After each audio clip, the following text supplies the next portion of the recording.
Hey, good morning, good afternoon, good evening, wherever you are in the world. Um, just wanted to talk about the progressiveness of addiction and alcoholism. You know, um, no matter what you call it, if you think it's a disease, you don't think it's a disease, I don't give a heck. What I do know is that people die a lot, tons of people are dying. It's certainly way bigger than this pandemic, if you will. And it's been that way for years, and it's progressive. I know it's progressive because I have a lifetime of lived experience, and I've worked with hundreds of guys who you know some have recovered and some haven't, and those who haven't recovered eventually they die. You either stop using or drinking, or for the chronic alcoholic or addict, or they die. That's the deal. And so um, I guess it doesn't matter what we call it. It's just what happens. Now, the progressiveness of the thing, of the disease, if you will, is um, tough for people. It's like, oh my God, how did this happen? I have a little story. Last night, a fella texted me, asked me if I would, talk to him, kind of out of the blue, and he was actually from Serbia, from Eastern Europe, and which is cool that he had been watching my videos and wanted to talk with me, and so we did. We chatted back and forth, and he's I've seen this hundreds of times. He's like, I don't know what to do. I can't stop using. And you know, it's like that's a surprise. I can't stop using. I've tried. It's I'm having such a hard time, and that was his story. And he said, I have quit before with success, and I kind of had a slip, and I went back out, and now I can't stop using. Now, I suggested, because of his DOC, drug of choice, that he, got reached out to Narcotics Anonymous, to NA, and he didn't think there was any NA in Serbia. Well, hopefully there is. I would think there was, because NA is everywhere, and just like AA is everywhere.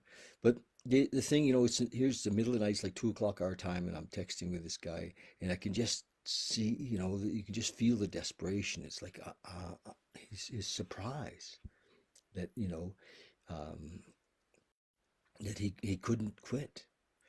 He was, why can't I not quit? And that's, if you've been around for any length of time, worked with guys for any length of time, that's the question, you know, because they want to, like, they often, we want to. We're like, oh my God, I'll do anything. I've heard that. I'll do anything. Why can't I? Why can I not quit? And I mean, it's a great place to be at if you're, already made your first step, and you're beginning in the process of recovery. But if you're in a place where he was last night, where he didn't even had know about NA, so it was an interesting conversation. So I tell you that if you're in that spot, no matter where you are, if you're in that spot where you're like, the truth is, I can't quit. If you've got that feeling, if you come to that place, and you feel hopeless, like, holy shit, I can't quit. Or maybe you got a couple of days in, and it just feels so um, uncertain, and so fragile, and such thin ice. you know I don't know any other way than to just literally, pray your ass off. I know that sounds like, is that it? can I can I do something else? Well, if you've tried everything else, no, you know, and many of us have tried all kinds of things to stop, and it's literally outside of our power, and I don't care. Like, I've had, people kind of responding to me and saying, "Oh yeah, but it's just willpower, or they're weak," or I mean, I get some interesting notes from people that just have never been there. They just never been there, you know, or maybe they quit, you know, easily. But my voice, what you know, I'm not just talking to the chronic alcoholic or addict, but you know, I like talking to the chronic alcoholic or addict because we're not the same as the heavy drinker or the casual user who has had a couple of tough weeks or tough months or even a couple of tough years, but can pull it together and quit on their own. You know, that could happen. My hat is off to you. It really is. And I'm talking to, you know, the guy or the gal who says, "Look, I've tried. I really have. I and and uh, and if you're that person, then you know, and you really want to, you know, your life's a shambles because that's what happens. It just gets to be such a mess, and you know, there is no middle of the road solution that we know of. You know, now I don't care how you get your spirituality, you know, or where what it looks like or what you call it. You know, if it's in the sweat lodge, great. You know, if it's you know, I don't care how we conceive of our you know our relationship with the higher power. I really don't. I mean, I have a couple of things that I think are make it easy for people, but because we don't have to make it very complicated. You know, we don't have to take it that seriously. We just have to do it, and so we you know finally get to that place where we say, guess what? I'll do anything. I have to change everything. You know, in the 12-step world, often we say you only have to change one thing. That's everything. and but you can't change, right? I can't change. I can't. I was unable to change even my thinking or my habits or my on my own. I had to ask for help. You know, and yeah, I just had to ask for help. And so that's what I'm encouraging. That's what I always encourage here, I guess, is that, you know, so if you've woken up and realized that, oh my God, I cannot stop. I used to be able to stop. You know, I hear it all the time. I had 3 years in. You know, that's what they say. I had 2 years in. I had a year in. I was doing good. I should be fine. It you know, when it's not the same. It's progressive. We go back out. It's like, you know, our addiction was doing push-ups in the parking lot, we say, you know, just waiting for us. And what it gets us again, it's not going to let us go. It seems like a demon, you know, and we all have to fight those demons. You know, we have them, and but we not only have to fight, but we're not alone. We're not alone. And so if you want to reach out and talk to me ever, please do. And yeah, you know, pretty. My heart went out to this guy last night. It was like, ah, oh, you know, I don't know him, and but you know, here he is reaching out, you know, for somebody that he thinks might know how to get free, how to get out of this jail he's put himself in, you know, of addiction, and so yeah, that's it. Just you know, I get it. I get it. It's a desperate place. And it says, you know, that with all the desperation of drowning men, you know, we reach out to this higher power. And I don't care if you like it or you don't like it, you know. But if you want to talk about it, we can find ways to broaden your understanding of that higher power so that it can work for you. It's very broad. When you look at the book, if you go deep into the book of, say, the big book, and look at all the concepts that Bill put in there, how how broad he made the path, the doorway for all of us, you know, with willingness, honesty, and open-mindedness to find recovery. And so my heart goes out to you guys. This is when we, you know, it's funny, you know, once we've been freed and we're safe and we're, you know, we why do we jump back in the ocean? And we don't. It's hard to even say. That's the compulsion, eh? That is then the strange thinking that comes to the addict or the alcoholic that says, "Oh, it will be different this time." And once we're in, we can't get back out. It's like, oh my gosh, you know. And okay, that's enough of that. All right. So this we've been reading from this little book for this 24-hour day book for coming up 11 months pretty soon here, and which has been fun for me and a bit of a challenge, to do this every day. It's like and yet the you know ah, the gifts have been fabulous. So thanks for joining me when I do this on a daily basis. Strength, it says, comes also from working with other alcoholics. Yes, you know when you're talking with a prospect and trying to help him, you're building your own strength at the same time.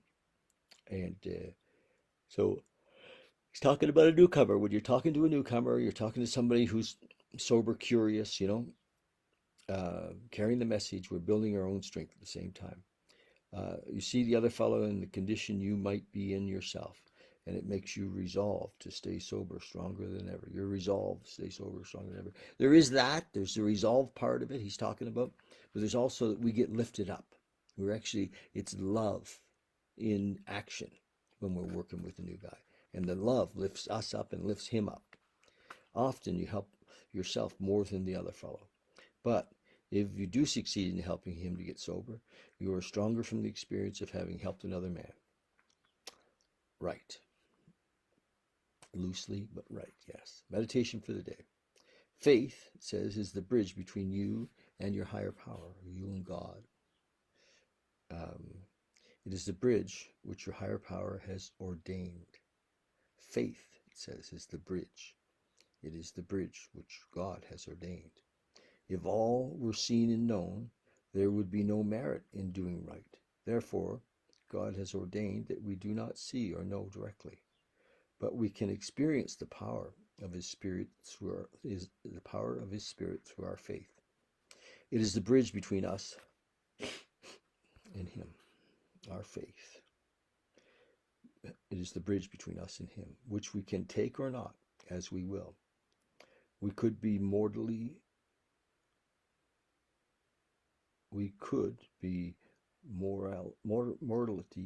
morality without free will.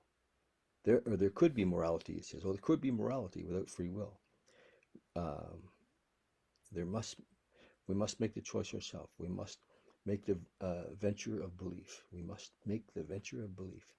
So really, he's saying that faith is is the is the bridge, is the catalyst, and I don't actually see it as faith anymore. I see it as a knowing. It's like I don't have faith that spring is coming. I know that spring is coming. I may not be here, but it's the same thing with my relationship with a higher power. I don't have faith that there's a higher power. I know, I experience it, and you can too. If you need a little faith that you can too, use mine. Prayer for the day. I pray that I may choose and decide to cross the bridge of faith. I pray that by crossing the bridge, I may receive the spiritual power I need. Yes. So that's, what happens is we get that spiritual power. And when we have that spiritual power, we know that's what that is. And then we're no longer living in faith. We're living in a knowing. We get it. Yeah, you know, it's, when you're with your partner, you don't say, well, I'm going to try to love you, or I have faith that I love you. You know that you love her or him, and it isn't a question. So it's the same with this relationship with a higher power. I don't have faith that I have this relationship. I have this relationship, and you can too, and that's the deal. And life can be happy, joyous, and free. Be rocketed into the fourth dimension. Anyway, I ramble on a bit today. Hmm. So shall we have a couple of minutes? Just really, uh, I've been getting quite a bit of feedback on this meditation that just the short time that we have, this 3 or 4 minutes, people have been using it to sit and they recognize that, okay, I can do 3 or 4 minutes. There's a lot of us, for years, I was one of them that I struggle with meditation. I could do it in groups, and I did some long group meditations, but on my own, I found it difficult to meditate, so every day I try to sit with you for like just 3 or 4 minutes. So can you do 3 or 4 minutes? Like that's it. I seriously, we're not going to keep you here for a long period of time, and I'll walk you through it. You know, got your hand, and we're going to drop into this together. So close your eyes. Hopefully, you're sitting in a comfortable position, somewhere, reasonably comfortable. Just close your eyes. Just drop into your breath. It's just boom, right here.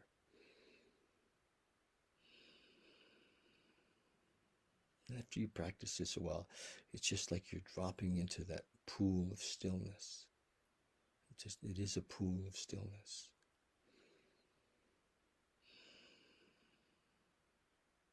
But if you're new at it, let's bring you into the space and time right now with a little bit of awareness in our body. So just bring your focus and your awareness just for a minute into your body, into your feet, let's say. We'll start there, to your toes. Just bring your consciousness into your toes, your feet, your ankles. And then just bring your awareness to your calves and your knees. You're literally in your body. Your thighs, your hips.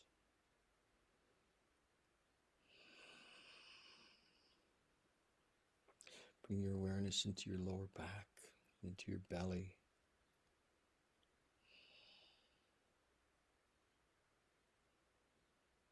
Just feel your energy and your awareness roll up your back, all the way up past your shoulder blades, up your spine, to your neck.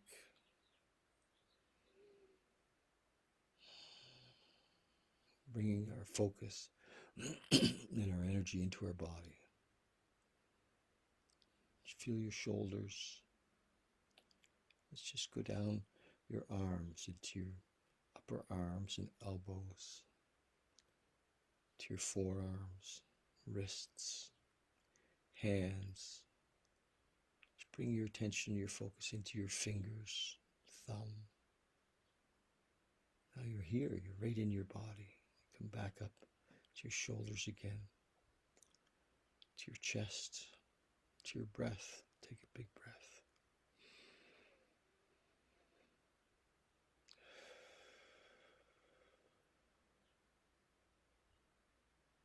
Just allow your focus or your energy to go into your chest, into your heart. Sometimes hard to feel where it is. Bring your attention and your energy right into your heart, and as it beautifully pumps oxygen and blood into your body.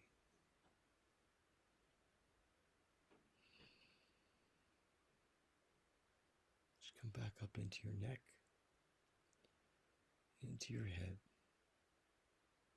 inside of your head. Just imagine that your head, your energy and your focus is in your head, and just let it expand outside of you. Fill the room. Become one with the room and your energy. So you almost disappear as you're one with the space.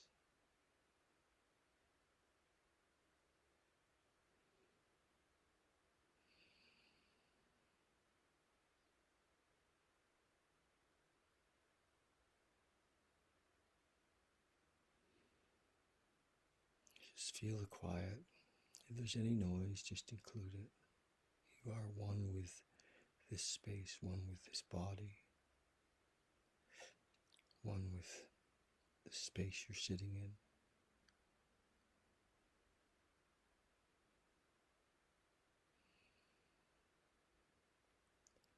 There is no person. No person. We surrender all thoughts.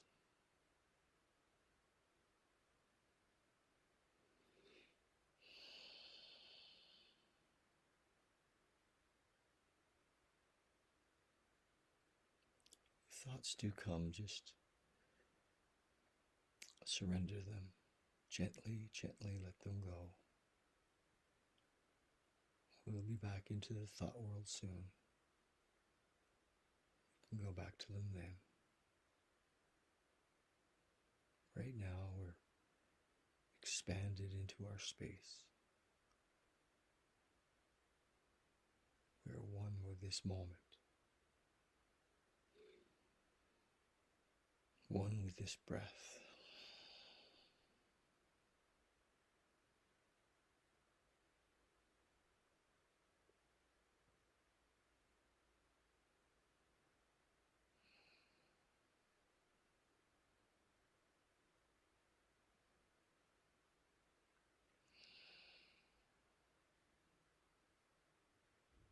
Okay, so I'm going to leave you. You can stay in this space as long as you like, or come back out of it if you'd like. And we'll check in with you again. Just leave you with, I'd love it if you go and subscribe to my YouTube channel. Love you guys. Thank you so much.